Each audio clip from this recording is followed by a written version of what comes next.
বাংলাদেশকে তামাক মুক্ত করবেন একটি নির্দিষ্ট সময় মেয়াদে এবং তারই যে পদক্ষেপগুলো সেই জায়গার একটা বড় অংশ হলো বাজেট।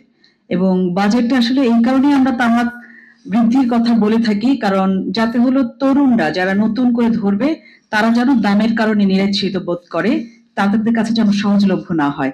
আর একই সাথে দরিদ্র গোষ্ঠীকেও নানাভাবে যে দাম কম, দাম ইসে রেখেই নতুন করে নেওয়া এবং তাদের যে স্বাস্থ্য খাতে খরচ করার ব্যয়ের যে অক্ষমতা, কিন্তু তামাকের মানে পেছনে তারা যে ব্যয় করে সেটাতে যারা নিরুৎসাহিত হবে। এবং একইভাবে যদি দাম বৃদ্ধি হয় তাহলে সরকার রাজস্ব পাবেনি। খুব সহজ কথাগুলো সরকারের বিভিন্নভাবে আমরা বোঝানোর চেষ্টা করেছি এত বছর। আমরা এবার এনবিআর চেয়ারম্যানের যে আশান্বিত যে কথাগুলো শুনেছিলাম, ঠিকই সারিয়ে সুরে বলতে চাই যে আমরা চাচ্ছি যে এই বাজেটে আমাদেরকে কিছুটা হতাশ করলেও আমরা যেন এই সময় মেয়াদে যেন তারা আবার একটু বিবেচনা করে এটা রিফ্লেকশনটা দেন।